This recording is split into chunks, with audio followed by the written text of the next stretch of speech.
This is the story of a man named Stanley.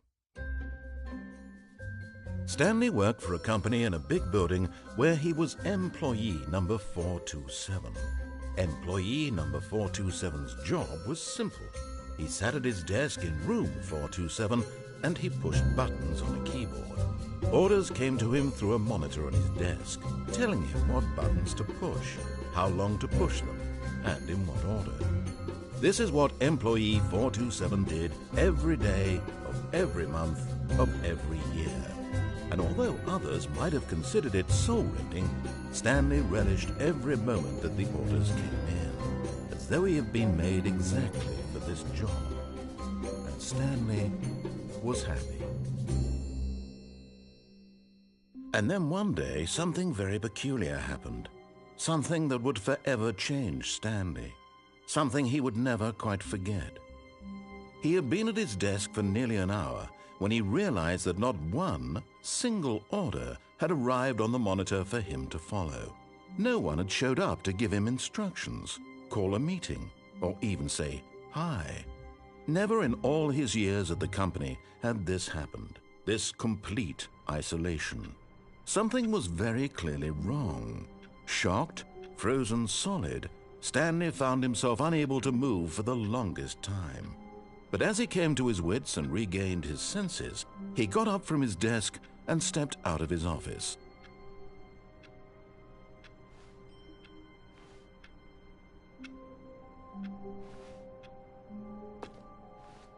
All of his co-workers were gone. What could it mean? Stanley decided to go to the meeting room. Perhaps he had simply missed a memo. No matter how hard Stanley looked, he couldn't find a trace of his co-workers.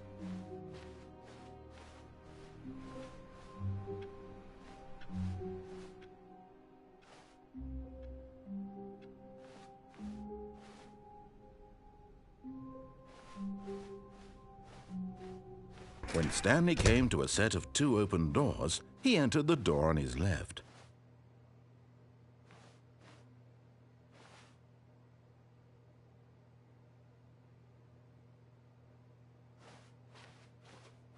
This was not the correct way to the meeting room, and Stanley knew it perfectly well. Perhaps he wanted to stop by the employee lounge first, just to admire it.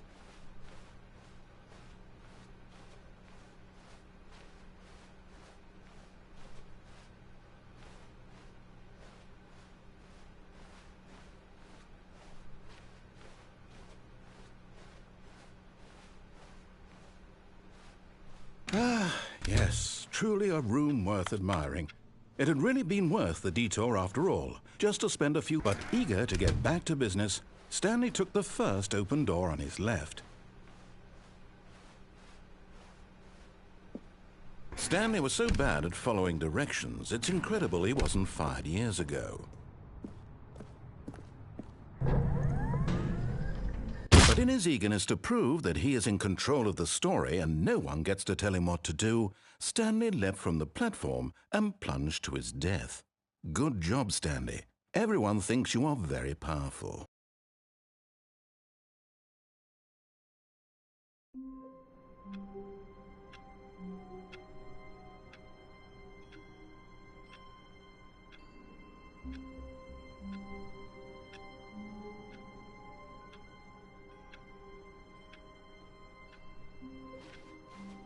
All of his co-workers were gone. What could it mean? Stanley decided to go to the meeting room. Perhaps he had simply missed a memo.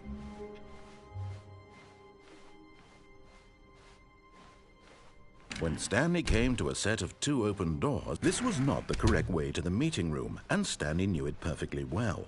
Perhaps he wanted to stop by the employee lounge first, just to admire it.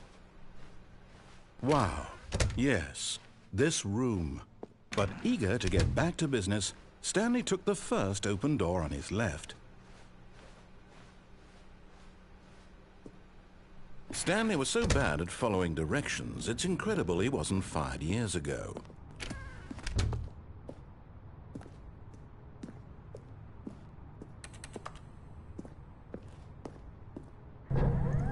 Look, Stanley, I think perhaps we've gotten off on the wrong foot here.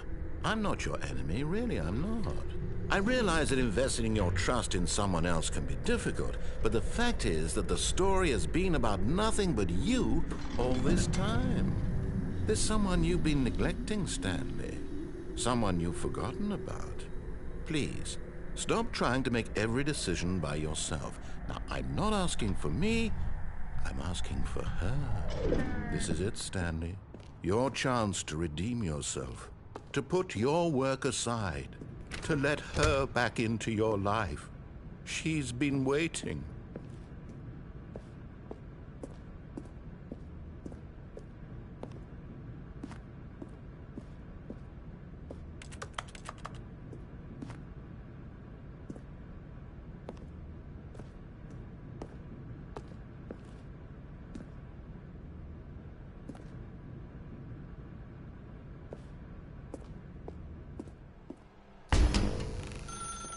That's her, Stanley.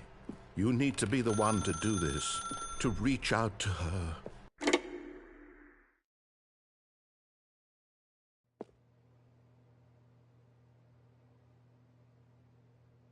Oh, Stanley, is that you?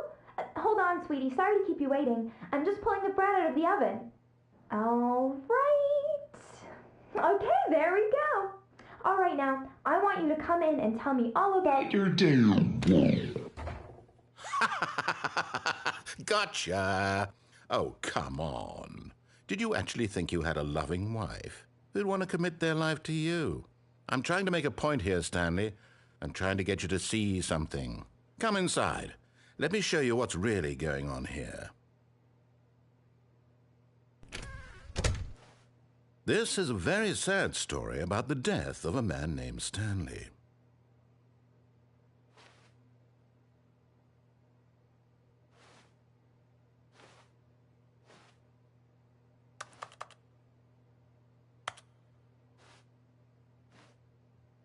Stanley is quite a boring fellow. He has a job that demands nothing of him, and every button that he pushes is a reminder of the inconsequential nature of his existence.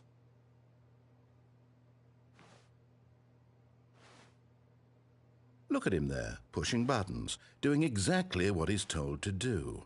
Now he's pushing a button. Now he's eating lunch. Now he's going home. Now he's coming back to work. One might even feel sorry for him, except that he's chosen this life. But in his mind, he can go on fantastic adventures. From behind his desk, Stanley dreamed of wild expeditions into the unknown, fantastic discoveries of new lands. It was wonderful, and each day that he returned to work was a reminder that none of it would ever happen to him.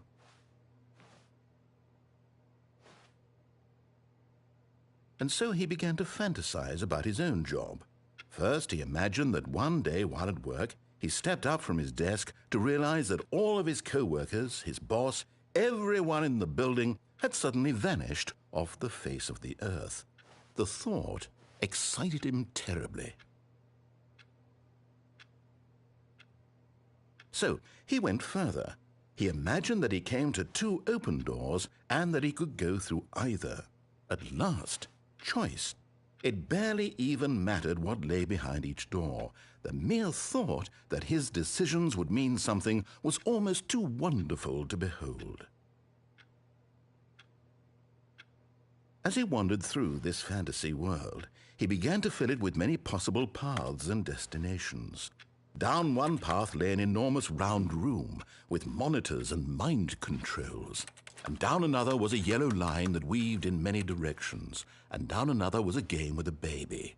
And he called it the Stanley Parable.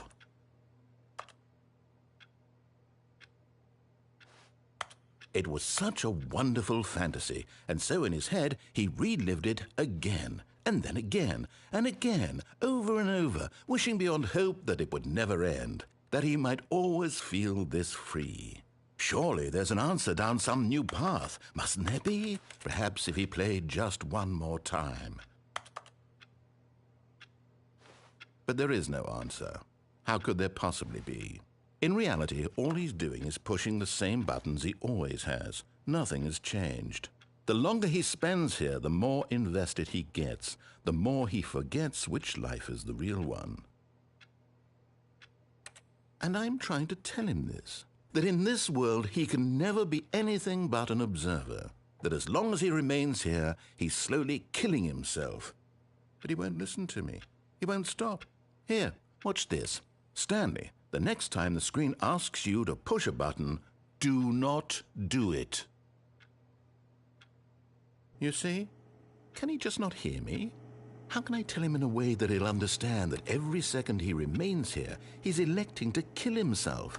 How can I get him to see what I see? How can I make him look at himself?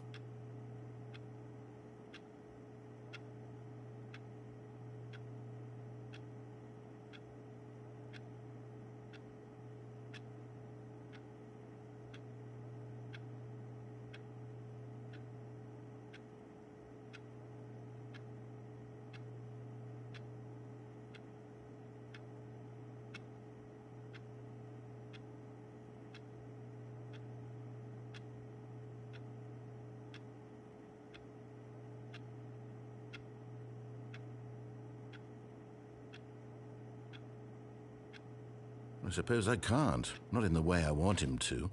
But I don't make the rules. I simply play to my intended purpose, the same as Stanley. We're not so different, I suppose. I'll try once more to convey all this to him. I'm compelled to. I must. Perhaps, well, maybe this time he'll see. Maybe this time. And I tried again, and Stanley pushed a button. And I tried again, and Stanley pushed a button. And I tried.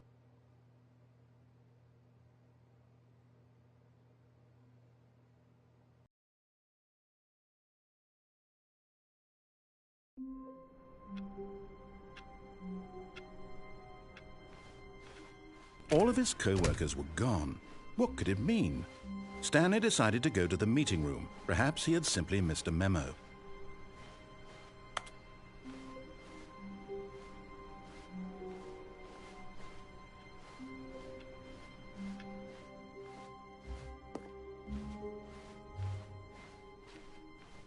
When Stanley came to a set of 2 open doors, he entered the door on his left. This was not the correct way to the meeting room, and Stanley knew it perfectly well. Perhaps he wanted to stop by the employee lounge first, just to admire it. The lounge was sublime, a work of art. But eager to get back to business, Stanley took the first open door on his left. And so he detoured through the maintenance section, walked straight ahead to the opposite door, and got back on track.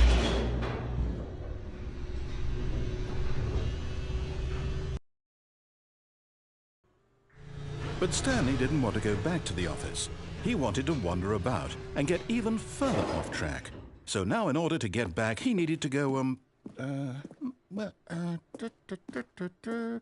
from here it's, left.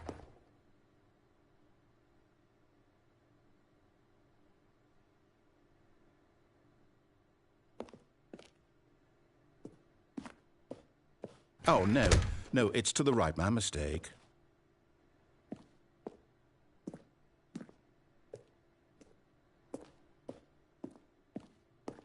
No, not the right. Why would I have ever said it was to the right? What was I thinking? It's clearly... Oh dear, would you hold on for a minute, please? Now, let's see, we went down right, left, down, left, right. Yep, okay, yes. I've got it now. This story is absolutely, definitely this way.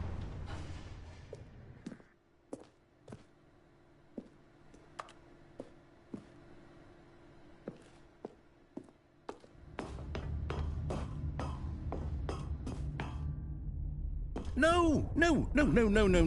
This isn't right at all. You're not supposed to be here yet. This is all a spoiler. Quick, Stanley, close your eyes. Okay. We just have to get back to, oh, who am I kidding? It's all rubbish now. The whole story completely unusable. How about, rather than waste my time trying to salvage this nonsense, we'll just restart the game from the beginning. And this time, suppose we don't wander so far off track, Okay, from the top.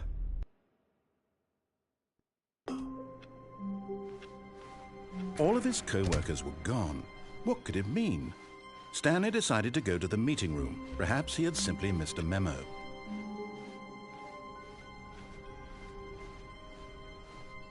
When Stanley... Wait, what? No, I restarted. I swear, I definitely restarted the game over, completely fresh. Everything should be... Oh, did something change? Stanley, did you change anything when we were back in that room with all the monitors? Did you move the story somewhere, or... Hold on.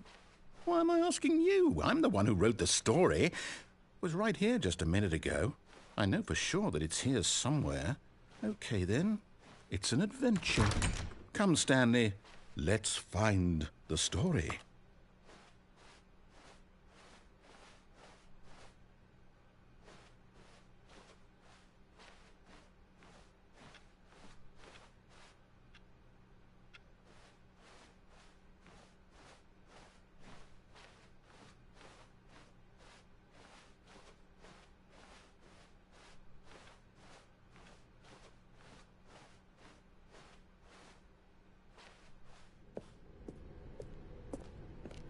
I'll say it.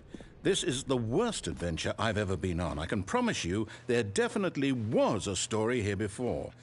Do we need to restart the game again? Well, I find it unlikely that we'll ever progress by starting over and over again, but it's got to be better than this. Okay, let's give it a shot. Why not?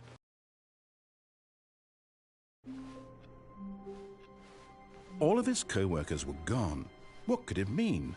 Stanley decided to go to the meeting room. Perhaps he had simply missed a memo.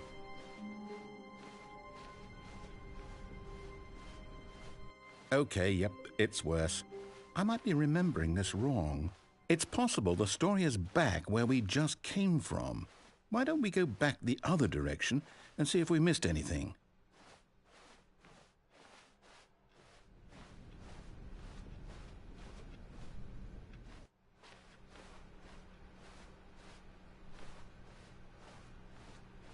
Aha! I knew we'd miss something. The story. Here it comes. No, wait. Never mind. Not the story. Okay, let's head back the other way and retrace our steps.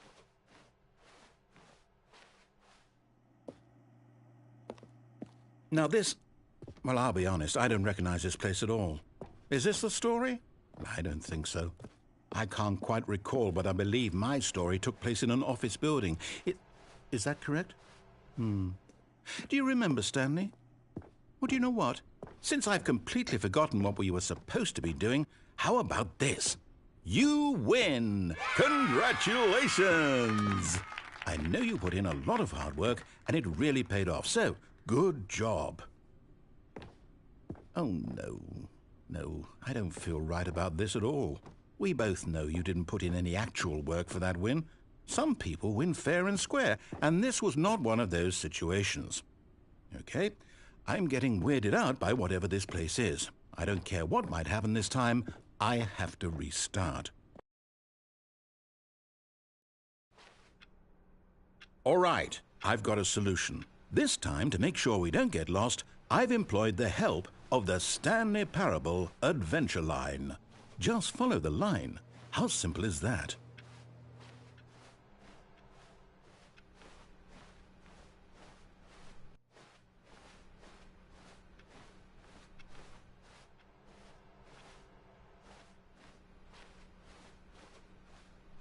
No, I'm down. We're leaving it up to the line from now on.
You see?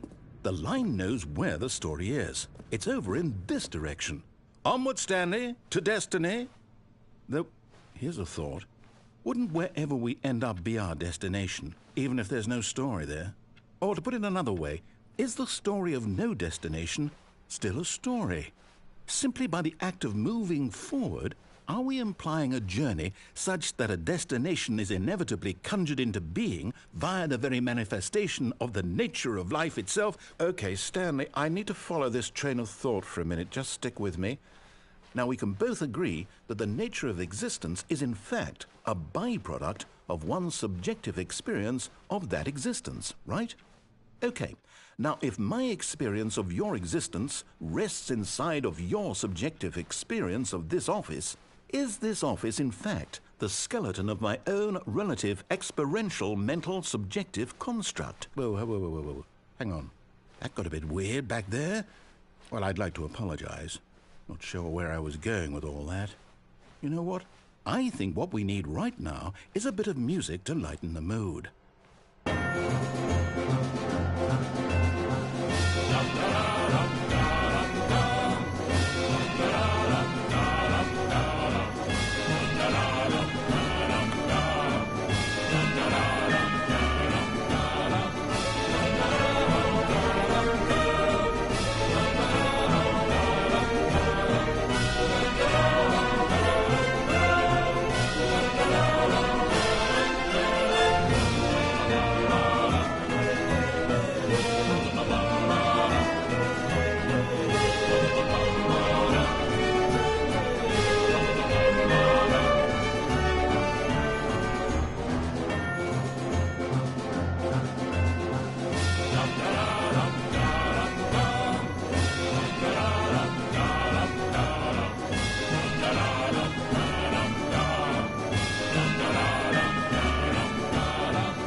Cut the music, go back and look at that fern. Stanley, this fern will be very important later in the story.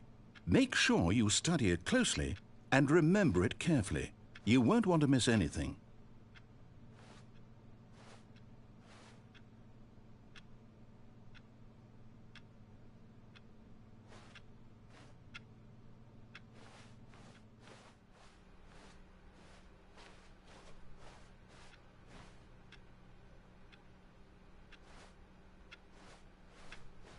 Wait, what? We're back at the office? No. Line, you do know we're looking for the Stanley Parable, right? The story? Is any of this ringing a bell?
no, not again, Line. How could you have done this to us? And after we trusted you, after everything we've been through, you...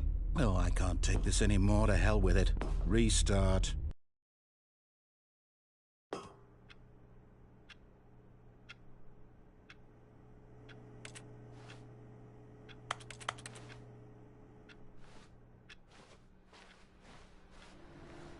You know what, Stanley? I say forget the adventure line. What's it ever done for us? We're intelligent people, right? Why can't we make up our own story? Something exciting, daring, mysterious. Ooh, this all sounds perfectly doable. Why don't we simply start wandering in, well, I don't know. How about this direction?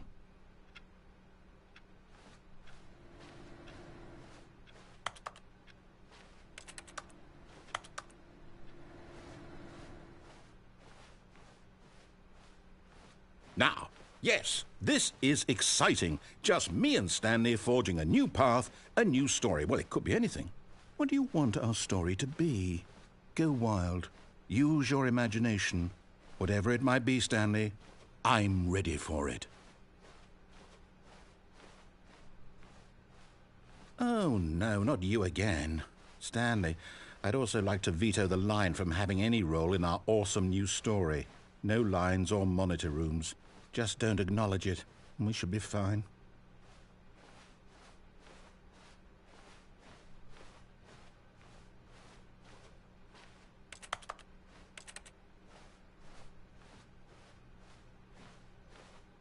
Ah, a choice. We get to make a decision. From here, the story is in our control. How important we mustn't squander the opportunity. In fact, I believe I need a minute to think here. Just walk in circles for a minute. Okay, so I know that each door has to lead somewhere, which means that somewhere, the place where we're trying to go, there must be a reverse door that leads here. And that in turn means that our destination corresponds with the counter-inverted reverse door's origin. So starting from the right, let us ask, will taking the right door lead us to where we're going? And since the answer is clearly yes, then by all accounts, the door on the right is the correct one. Another victory for logic. Come, Stanley, our destiny awaits.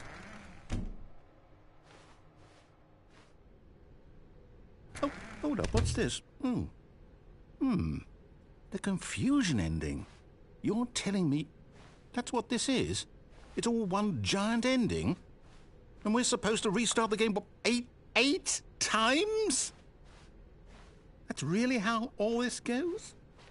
It's all determined? So now, according to the schedule, I restart again. Then what? Am I just supposed to forget? Well, what if I don't want to forget? My mind goes blank simply because it's written here on this thing, wall. Well, who consulted me? Why don't I get to decide? Why don't I get a say in all of this? Is it really? No, it can't be. I don't want it to be. I don't want the game to keep restarting. I don't want to forget what's going on. I don't want to be trapped like this. I won't restart the game. I won't do it. I won't do it. I won't do it. And the timer stopped? Does that mean, did we do it? Did we break the cycle? The, whatever it is that made this schedule? How would we even know? Will someone come for us? Will something happen? So, okay. I guess now we just wait, you know. I suppose in some way that this is a kind of story, wouldn't you agree? I'm not quite sure if we're in the destination or the journey, though they're always saying that life is about the journey and not the destination, so I hope that's where we are right now. We'll find out, won't we? Eventually. Well, in the meantime, if you...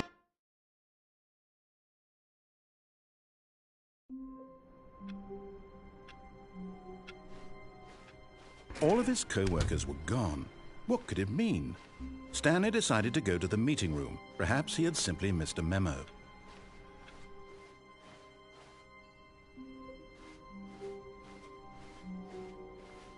When Stanley came to a set of 2 open doors, he entered the door on his left.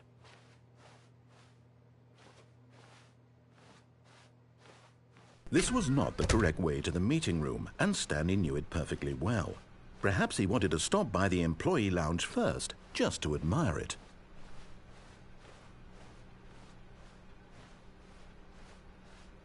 Standing now in this incredible room, Stanley for the first, but eager to get back to business, Stanley took the first open door on his left.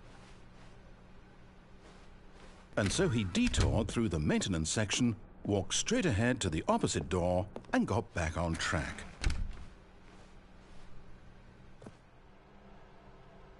Yet there was not a single person here either. Feeling a wave of disbelief, Stanley decided to go up to his boss's office, hoping he might find an answer there.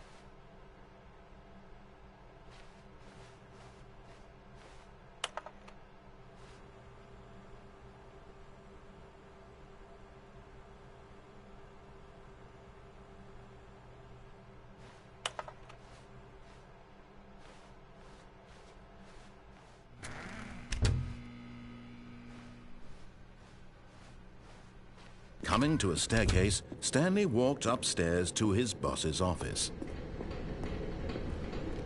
But Stanley just couldn't do it.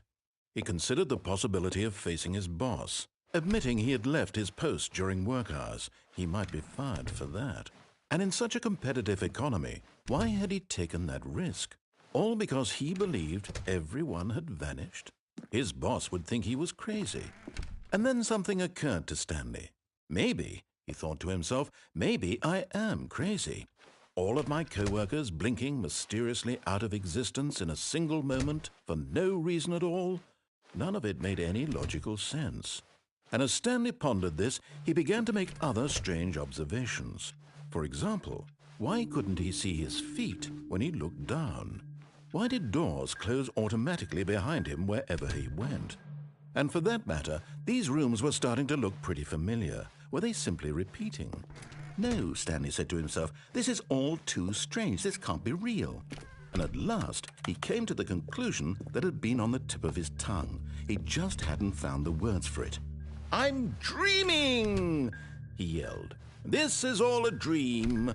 Oh, what a relief Stanley felt to have finally found an answer, an explanation. His co-workers weren't actually gone. He wasn't going to lose his job. He wasn't crazy after all. And he thought to himself, I suppose I'll wake up soon. I'll have to go back to my boring real-life job pushing buttons. I may as well enjoy this while I'm still lucid.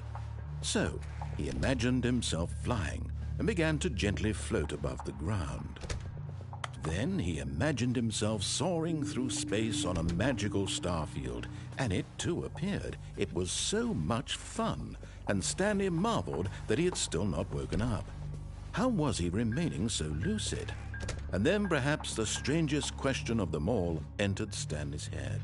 One he was amazed he hadn't asked himself sooner. Why is there a voice in my head dictating everything that I'm doing and thinking? Now the voice was describing itself being considered by Stanley, who found it particularly strange. I'm dreaming about a voice describing me, thinking about how it's describing my thoughts, he thought. And while he thought it all very odd and wondered if this voice spoke to all people in their dreams, the truth was that, of course, this was not a dream. How could it be? Was Stanley simply deceiving himself, believing that if he's asleep, he doesn't have to take responsibility for himself? Stanley is as awake right now as he's ever been in his life. Now, hearing the voice speak these words was quite a shock to Stanley. After all, he knew for certain, beyond a doubt, that this was in fact a dream. Did the voice not see him float and make the magical stars just a moment ago? How else would the voice explain all that? This voice was a part of himself too. Surely, if he could just... He would prove it. He would prove that he was in control, that this was a dream. So he closed his eyes gently, and he invited himself to wake up. He felt the cool weight of the blanket on his skin, the press of the mattress on his back, the fresh air of a world outside this one. Let me wake up, he thought to himself. I'm through with this dream. I wish it to be over. Let me go back to my job. Let me continue pushing the buttons. Please, it's all I want. I want my apartment and my wife and my job. All I want is my life exactly the way it's always been. My life is normal. I am normal. Everything will be fine. I am okay.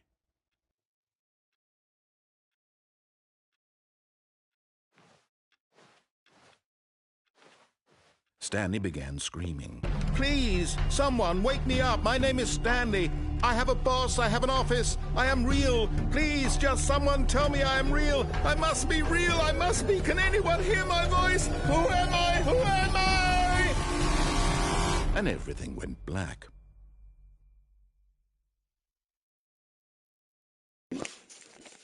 This is the story I am of a real. woman named Mariella. All right, bye. Mariella woke up on a day like any other. She arose, got dressed, gathered her belongings, and walked to her place of work.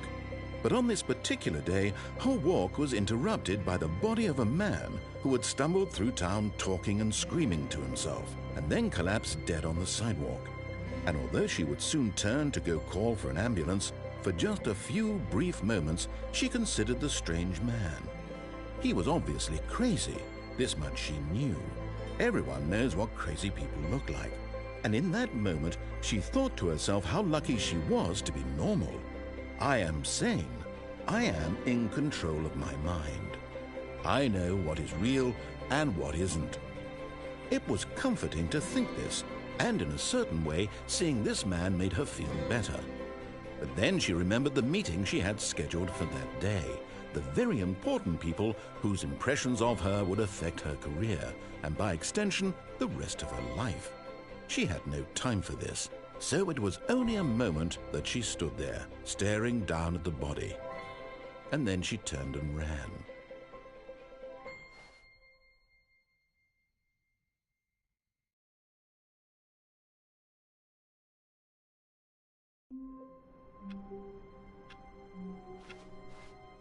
All of his co-workers were gone.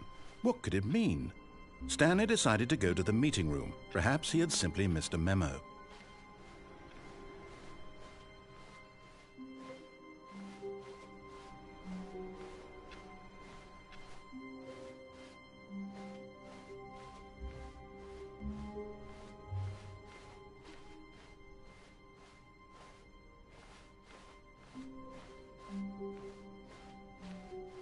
When Stanley came to a set of 2 open doors, he entered the door on his left.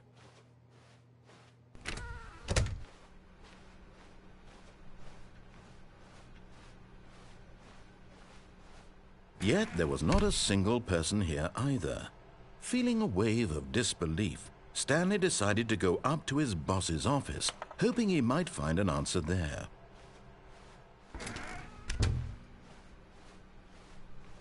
Coming to a staircase, Stanley walked upstairs to his boss's office.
Stepping into his manager's office, Stanley was once again stunned to discover not an indication of any human life. Shocked, unraveled, Stanley wondered in disbelief who orchestrated this, what dark secret was being held from him. What he could not have known was that the keypad behind the boss's desk guarded the terrible truth that his boss had been keeping from him, and so the boss had assigned it an extra secret PIN number, 2845. But of course, Stanley couldn't possibly have known this.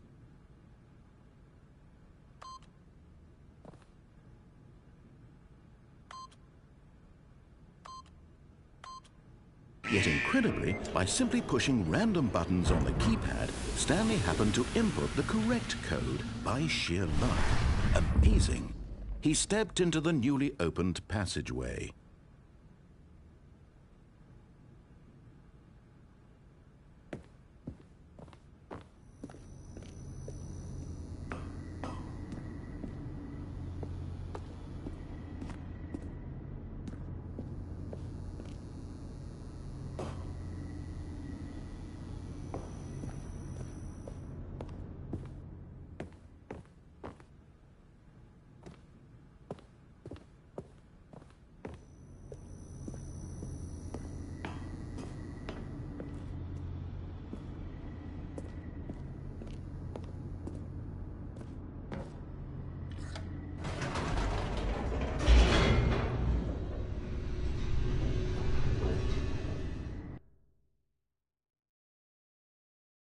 Descending deeper into the building, Stanley realized he felt a bit peculiar. It was a stirring of emotion in his chest, as though he felt more free to think for himself, to question the nature of his job. Why did he feel this now, when for years it had never occurred to him? This question would not go unanswered for long. Stanley walked straight ahead through the large door that read Mind Control Facility.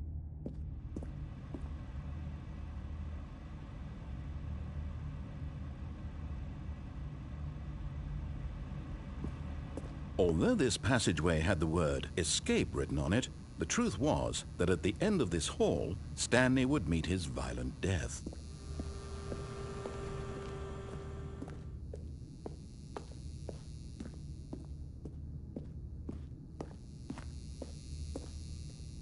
The door behind him was not shut.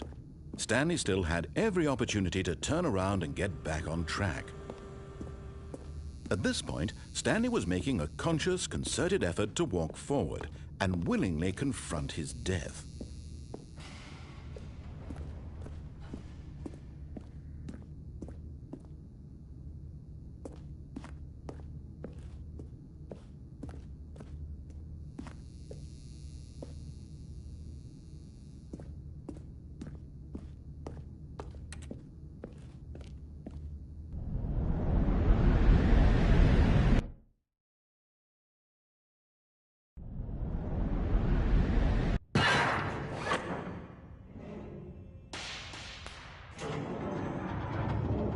As the machine whirred into motion and Stanley was inched closer and closer to his demise, he reflected that his life had been of no consequence whatsoever.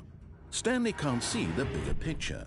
He doesn't know the real story, trapped forever in his narrow vision of what this world is. Perhaps his death was of no great loss, like plucking the eyeballs from a blind man. And so he resigned and willingly accepted this violent end to his brief and shallow life. Farewell, Stanley.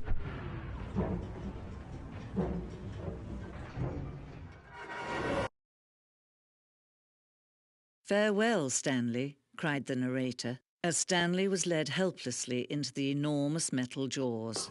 In a single visceral instant, Stanley was obliterated as the machine crushed every bone in his body, killing him instantly.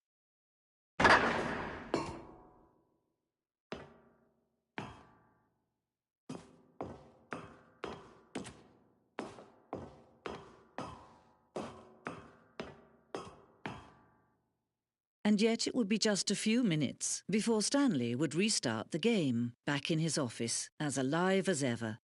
What exactly did the narrator think he was going to accomplish? When every path you can walk has been created for you long in advance, death becomes meaningless, making life the same. Do you see now? Do you see that Stanley was already dead from the moment he hit start?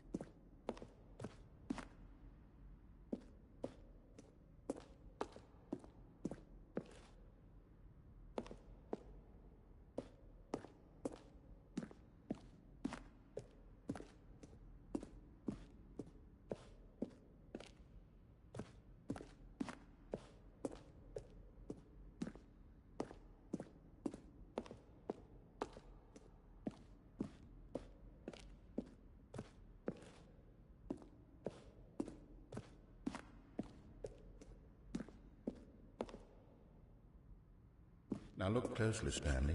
See how it's impossible for the player to do anything in this room? Perfect example of poor level design, textbook mistake. It's the kind of thing you'd pick up on intuitively if you had even the most fundamental understanding of good and bad game design. But of course, you being you, you'll probably spend the next... I'm just going to make this easy on you.